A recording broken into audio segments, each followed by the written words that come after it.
The desert was silent, but silence in places like this never feels empty. It feels like something is waiting.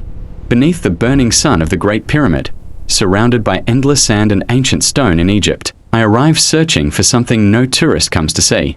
Millions visit every year to admire the size, the mystery, and the impossible beauty of this monument. But I came for the whispers. I came for the rumors.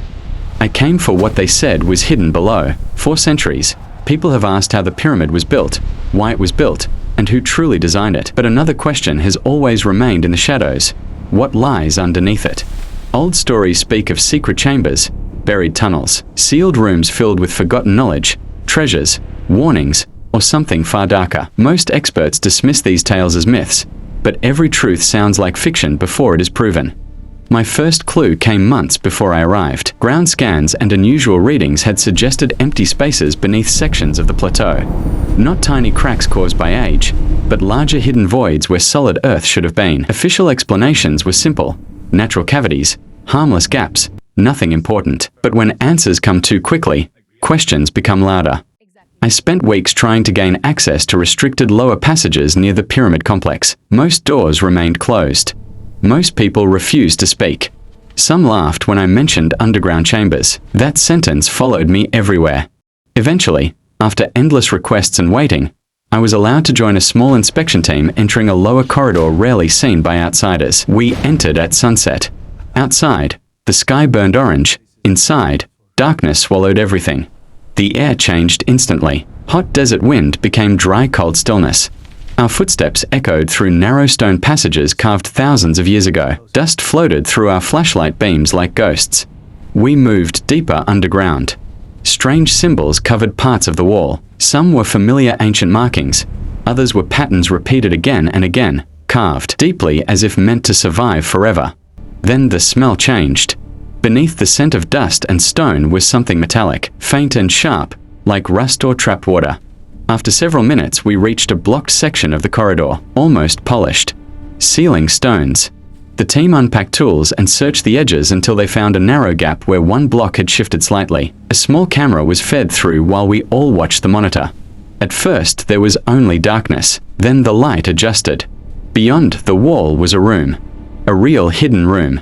The camera moved farther inside, revealing a flat floor, straight walls, and objects lined along one side. Boxes, jars, wrapped bundles, carved containers. In the center stood a large shape covered by collapsed fabric.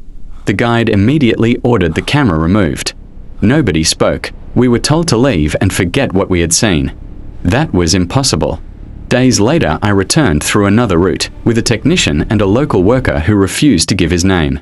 The ceiling stones had already been shifted enough for someone to crawl through. Crossing that opening felt wrong, like stepping beyond a boundary meant never to be crossed. Inside, the room was larger than expected, silent and untouched. Dust covered the floor. Along the walls stood storage jars, seal chests, and hardened bundles. One chest had deep marks across the lid that looked like scratches from the inside. Beneath it was not treasure, not gold, not a statue. It was a stone table. Lying on top was a human figure darkened with age, wrapped like a mummy, but without a sarcophagus or royal markings. The face was smooth, expressionless, almost modern. Symbols formed circles around its neck. The technician whispered, "Why hide a statue?" then moved the light closer. It was not stone. It was preserved skin. A body. We stepped back in shock. Mummies belong in tombs, surrounded by names, rituals, and ceremony. This body had been hidden alone in a secret chamber beneath one of the most famous monuments on Earth, as if concealed rather than honored. We turned our lights toward the walls and saw carvings everywhere. Figures kneeling before something descending from the sky. People carrying tools and measuring cords. Then scenes of chaos, fire, bodies, doors being sealed. I know how unbelievable that sounds, but someone long ago believed something dangerous had happened, and they wanted the warning hidden forever. The local worker refused to go near the body. He stood near the entrance whispering prayers. When I asked why, he said, "Some dead are remembered, some dead are hidden." We opened one of the jars nearby. Inside were rolled sheets of papyrus, brittle but intact. Ancient texts preserved in darkness, documents that could rewrite history. Before we could examine more, a sound echoed from the corridor outside. Footsteps. More than one person. We killed the lights instantly. Darkness swallowed us. Boots scraped stone outside the entrance. Low voices spoke briefly, then silence, then retreating steps. Whoever they were, they knew someone had entered. We waited several minutes before turning our lights back on. When the beam returned to the table, something had changed. The body's eyes were open. I wish I could explain it as shadows or stress, but all three of us saw it. Dark empty sockets where closed lids had been. The worker ran instantly. The technician whispered that we had to leave. Before escaping, I swept my light once more across the back wall and saw another doorway behind the table, lower and smaller, sealed with a slab marked by the same circular symbols worn around the body's neck. There was more beneath that room. Much more. We escaped into the cold night air shaken and speechless.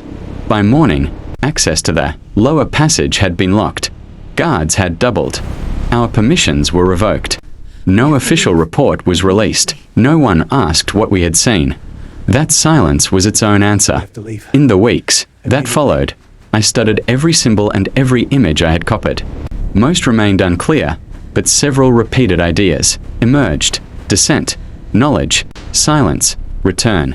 One phrase translated loosely into a warning: what came below must remain. Below.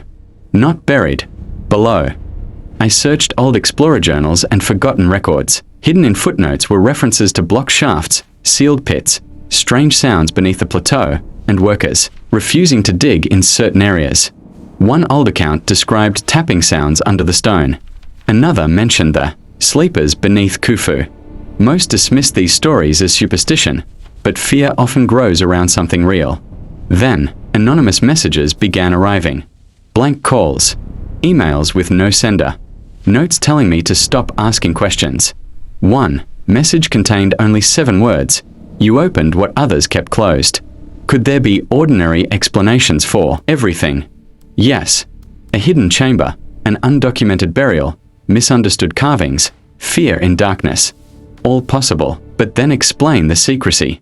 Explain the revoked access. Explain why the passage is now listed as permanently closed for stability concerns. Maybe the chamber held sensitive history. Maybe remains that challenge accepted timelines. Maybe rituals meant to stay hidden. Or maybe something still waits behind that second sealed door. Sometimes I replay the footage late at night.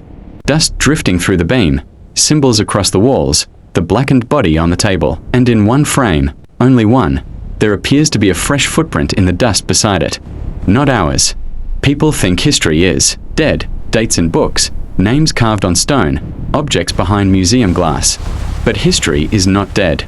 It breathes beneath our feet, hidden in tunnels, sealed behind walls, buried under monuments we think we understand. The Great Pyramid in Egypt has stood for thousands of years while empires rose and fell around it. We admire its height, its mystery, and its precision, but perhaps the greatest secret was never the pyramid itself. Perhaps it was what they hid under it, and perhaps it is still there, waiting.